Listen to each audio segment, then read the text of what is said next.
नए साल में घर में खुशहाली, सुख, समृद्धि और बरकत सदैव बनी रहे, इसके लिए आप लोग 5 कार्य याद से जरूर कीजिएगा। देखिए, कुछ ही समय में नए साल की शुरुआत होने जा रही है और हर कोई यही चाहता है कि आने वाला नया साल हमारे जीवन में ढेर सारी खुशियां लेके आए, हमारे जीवन में सुख समृद्धि सदैव बनी रहे। पिछले साल जो हमारी मनोकामनाएं थी जो कि अधूरी रह गई थी, तो नए साल में पूर्ण हो जाए और नए साल में हमारे घर में सब कुछ अच्छा हो, हर किसी का स्वास्थ्य भी बहुत ही अच्छा हो, है ना। आप लोग भी यही चाहते होंगे। तो चलिए, आज इस वीडियो में आप लोगों को छोटी छोटी सी कुछ ऐसी बातें बताऊंगी जो आप लोग नए साल में ज़रूर से ज़रूर कीजिएगा। इससे आपका जो नया साल है वो बहुत ही अच्छा होगा, हर तरह से खुशहाली होगी, हर तरह से समृद्धि होगी और आप लोग अपने जीवन में हमेशा खुश रहिएगा। तो वीडियो बहुत ही ज़्यादा इंटरेस्टिंग होने वाली है, लास्ट तक जरूर बने रहे। और आप लोगों से एक छोटी सी रिक्वेस्ट है, वीडियो अगर अच्छी लगी तो एक लाइक और चैनल को सब्सक्राइब अवश्य करें, क्योंकि आपके इस चैनल पर बहुत सारी जानकारियाँ मिलने वाली है। देखिए, सबसे पहले बात करते हैं नए साल की जो शुरुआत होने जा रही है, वो दिन कौन सा है। वो दिन है बुधवार का, और बुधवार का जो दिन है वो विघ्नहर्ता गणेश जी का होता है। विघ्नहर्ता गणेश जो कि बुद्धि के देवता होते हैं और जीवन से सारे विघ्न, सारे बाधाओं को दूर करते हैं। तो इस दिन आप लोग विघ्नहर्ता को याद जरूर से जरूर कीजिएगा।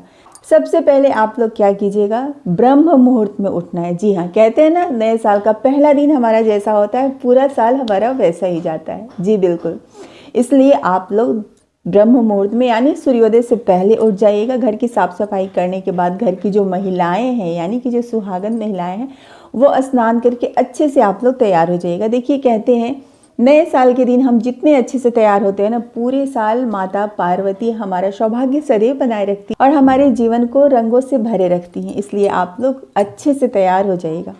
इसके बाद क्या करना है, सबसे पहले ना आप लोग अपने मुख्य दरवाजे की सफाई कीजिएगा। जी हाँ, कहते हैं मुख्य दरवाजे की सफाई करने से माता लक्ष्मी का घर में आगमन होता है और मुख्य दरवाजा अगर आपका साफ सुथरा है ना, तो घर में हमें सकारात्मक ऊर्जा का प्रवाह होता है। इसलिए घर की साफ सफाई करने के बाद पानी में थोड़ा सा हल्दी डाल के अपने मुख्य दरवाजे की सफाई कीजिएगा। इसके बाद अच्छे से तैयार होकर के घर में, देखिए, इस दिन आप लोग खीर अवश्य बनाइए और भगवान को जो भोग लगेगा ना वो खीर से ही लगेगा। घर में इस दिन आप लोगों को खीर बनाना है और सब परिवार मिल करके गणेश जी का ध्यान करना है। गणेश जी को दुर्वा अर्पित करना है और सब परिवार मिलकर के गणेश जी को ध्यान करते हुए प्रार्थना करना है कि हे विघ्नहर्ता गणेश जी, आज नए साल की शुरुआत होने जा रही है और आप आशीर्वाद दीजिए कि आने वाला जो नया साल है वो हमारे जीवन में ढेर सारी खुशियाँ लेके आए, हम सब परिवार के जीवन से सारे विघ्न, सारे बाधाओं को दूर करे, ऐसा आशीर्वाद दीजिए। ठीक है। इसके बाद क्या करना है, देखिए, इस दिन आप लोग ना एकदम किसी से भी मतलब लड़ाई झगड़ा इस दिन आप लोग मत कीजिएगा, क्योंकि नया साल मतलब एक तरह का त्यौहार ही होता है। मानने के ऊपर है, मानिए तो त्यौहार, नहीं तो ऐसे एक दिन के जैसा ही है ना। इसलिए नया साल है, नई उमंगें रहती है, नया साल आने वाला है, ऐसा मन में एक अलग सा उमंग रहता है। इसलिए इस दिन आप लोग बिल्कुल भी लड़ाई झगड़ा मत कीजिएगा। इस दिन अपने मुख से किसी के लिए भी, छोटे हो बड़े हो, किसी के लिए भी भला बुरा मत कहिएगा। बड़ों का जितना हो सके ना, इस दिन आप लोग आशीर्वाद दीजिए। इस दिन आप लोग आशीर्वाद लीजिएगा, छोटों को प्यार दीजिएगा। ठीक है। दूसरा कार्य क्या करना है, इस दिन जो सुहागन महिलाएं हैं ना, उन्हें माता पार्वती का श्रृंगार अवश्य करना चाहिए।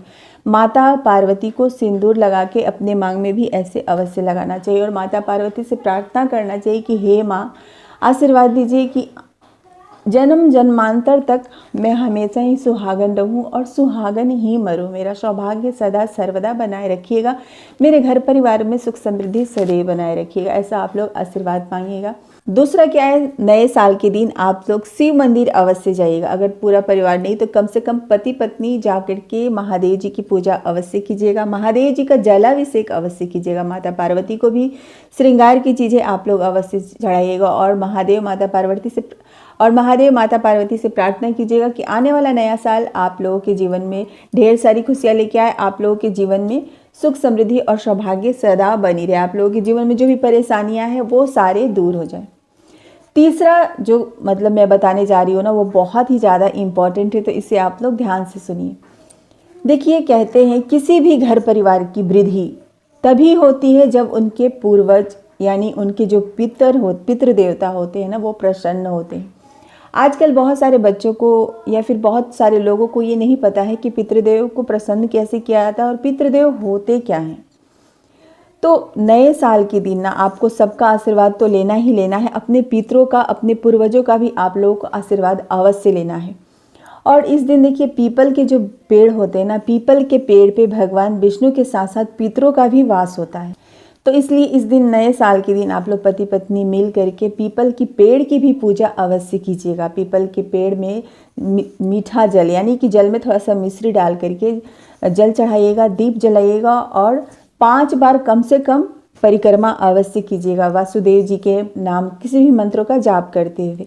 पीपल की पेड़ की पूजा करने से पितरों का भी आप लोगों को आशीर्वाद प्राप्त होगा, और जिस घर परिवार के ऊपर पितरों का आशीर्वाद होता है वो घर हमेशा ही जीवन में आगे बढ़ता है। उस घर में रहने वाले सदस्य, उस घर के पति बच्चे हमेशा ही उन्नति तरक्की करते हैं। ये आप लिख करके रख लीजिए। तो पितरों का भी आशीर्वाद आप लोग नए साल के दिन ज़रूर से ज़रूर लीजिएगा। और देखिए नए साल, एक चीज़ मैं आप लोगों को यहाँ पे बताना चाहूँगी। आप लोग हमेशा मेरे वीडियो पे कमेंट करते हैं कि दीदी मेरे पति की उन्नति तरक्की रुकी हुई है, मेरे पति अच्छे से मतलब आगे नहीं बढ़ पा रहे हैं। तो एक चीज़ आपको समझना होगा, देखिए पिछले जन्म का कुछ कर्म ऐसा होता है ना जो कि हमारे इस जन्म में भी हमें परेशान करता है। अब हमें ये तो नहीं पता होता कि पिछले जन्म में हमने क्या किया है और क्या नहीं। तो इस जन्म में हमें कुछ ऐसा कार्य करना चाहिए जिसकी वजह से हमारे पिछले जन्म का जो पाप होता है ना वो कटित हो जाते हैं, पिछले जन्म का जो कार्य है ना वो कटित हो जाता है और हमारा भाग्य उदय होना शुरू हो जाता है। तो नए साल के दिन ना आप लोग ज़रूरतमंद इंसान को भी की भी मदद कीजिएगा, जैसे कि अनाथालय हो गया, वृद्ध आश्रम हो गया, बहुत सारे नीडी पर्सन ऐसे हैं जिनको की मदद की ज़रूरत होती है। तो ये मैं नहीं बोल रही हूँ कि बहुत सारा, जितना आपका शक्ति है, जितना यथाशक्ति आप उनकी मदद कीजिए। ये जो सेवा भाव होता है ना, सेवा भाव से देखिए भगवान भी प्रसन्न होते हैं, और आपका जो सेवा भाव होता है ना वो कहीं ना कहीं भगवान के पास रखा होता है। वो चीज़ आपके पति और आपके बच्चों के ऊपर आता है। आपके पति, आपके बच्चे कभी भी संकट में नहीं रहेंगे अगर आप सेवा भाव करते हैं तो। और देखिए शनि देव भी तभी प्रसन्न होते हैं जब आप ज़रूरतमंद की भी मदद करते हैं, क्योंकि जो शनि देव है ना वो एकदम न्याय के देवता हैं। आप लोग बोलते हैं ना कि शनि का मतलब कुदृष्टि चल रहा है। जब भी आपको ऐसा लगे कि शनि देव का कुदृष्टि चल रहा है तो आप सेवा भाव करना शुरू कर दीजिए, ज़रूरतमंदों की मदद करना शुरू कर दीजिए, आपका सब कुछ अच्छा होने लगेगा। आप लोग ये लिख करके रख लीजिए। तो कुछ छोटी छोटी सी बातें हैं जो आप लोगों को ध्यान में रखना है। नया साल है, एक तरह का त्यौहार ही होता है नया साल। इस दिन सब परिवार नए कपड़े पहनिएगा, अच्छे से भगवान की पूजा कीजिएगा, अच्छा से मतलब रहिएगा। इस दिन घर में लड़ाई झगड़ा मत कीजिएगा और सब परिवार मिलके अच्छे से रहिएगा। और इन एडवांस आप लोगों को मेरी तरफ से हैप्पी न्यू ईयर। आप लोग अपने जीवन में हमेशा खुश रहें, मुस्कुराते रहें। महादेव माता पार्वती आप सबके जीवन में सुख शांति समृद्धि सदैव बनी रहे। तब आज के लिए बस इतना ही। हर हर महादेव।